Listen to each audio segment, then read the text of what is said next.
At the end of this lecture, you should be able to understand the procedure to solve the transportation problem. Now here is an example. A company has three plants A, B, C.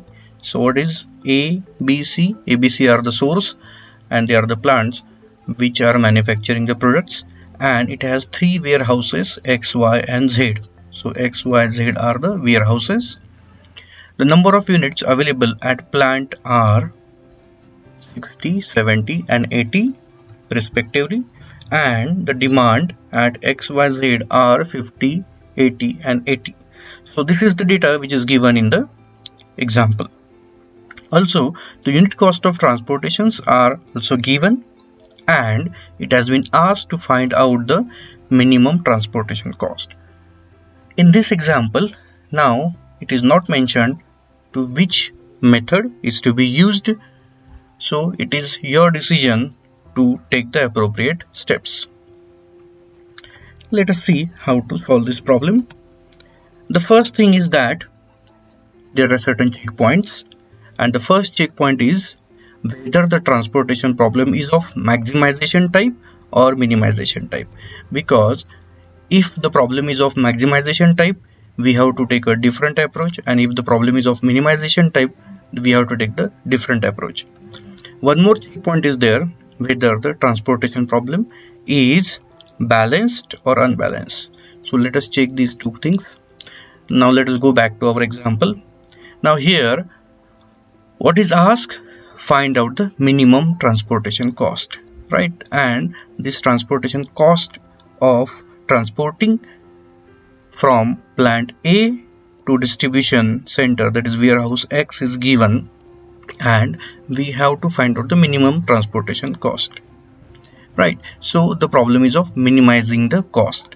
As the costs are given, so we have to always minimize the cost, so the problem is of minimization type. One more thing is that the supply, or rather available quantity in the plants, and demand, that is the requirement at the warehouses, is also given. Now if I sum this up, right, so I get 210, and if I sum this up, I will get a 210. So this is a balanced problem, right? Okay, so if this sum is different, then it becomes an unbalanced problem, and again there are two different approaches or procedures to solve a balanced problem and unbalanced problem. So always remember to have these two checkpoints before you proceed to the actual solving the problem. Step 1 is to get the basic feasible solution. So what is a basic feasible solution? It is a solution which satisfies your demand constraint and the supply constraint that we will see in the next part. So how to get an basic feasible solution? So there are three different methods. One is the northwest corner method, other is the least cost method, and third is the VAM method or Vogel's approximation method, also called as a penalty cost method. Now, if nothing is mentioned, you are free to use any of these methods, but it is recommended to use the least cost method or Vogel's approximation methods, as they will lead you to the more closer to the optimum solution. The next step is to determine or take the test of optimality. Whatever solution that you have got with the help of the previous method, we need to verify whether that is the optimum solution, and if not, we have to perform certain activities to get it to an optimum level. So you can do this test for optimality with the help of either stepping stone method or modified distribution method, also called as an UV method, and also sometimes it is called as an MODI method. We can use any one of this method to perform the test of optimality. Now let us go back to our example. Now, as I told you earlier, that we are not going to exactly solve the problem, but we will directly get the solution. So here is an solution with the help of least cost method to the problems that we are looking in. So I have directly got this solution, and you can watch my other videos to exactly know how we can solve this example with the help of least cost method. Now here I have got this solution, and you can verify whether it is satisfying the constraint, row constraint and column constraint. Row constraints we call them as an supply constraint, and column constraint we call them as an demand constraint. So here you can see that, so in row I have a 60 allocation in this cell, and the total supply is also 60, so they are matching, so I can say that this row constraint is fulfilled. Now here I have 50 allocation and 20 allocation, so this 2 will give me the 70. Yes, so it is satisfying this constraint also. And I have 80 over here and 80 over here, so it is again satisfying this constraint.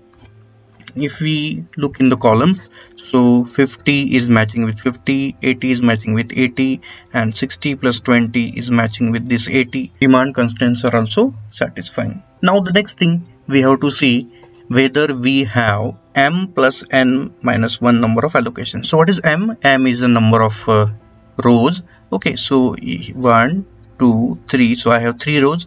So I have 3 rows and I have 3 columns, so I have 3 columns, right? So 3 plus 3 minus 1 gives me the 5. So I should have 5 number of allocations, but as you can see that I have only 1, 2, 3, 4 number of allocations, right? This you need to verify before you apply either Modi method or stepping stone method, because if these two things are not matching, as in this case the allocations are 4 and the value of m plus n minus 1 is 5, the problem is degenerate, and we have to make certain corrections in order to apply these two methods. Now what corrections we can do? We can add this very significantly small amount of allocations in this cell. For more details you can watch my different video, and we can solve this problem with the help of the Modi method or modified distribution method. Right now I will give you direct solution. So I have solved this problem with the help of Modi method or UV method, and I have got this output, right? And the total transportation cost which we have got is 750. So this is your final answer, which is to be verified. So for getting the details of other methods, you can visit to the other videos on the same channel. Thank you.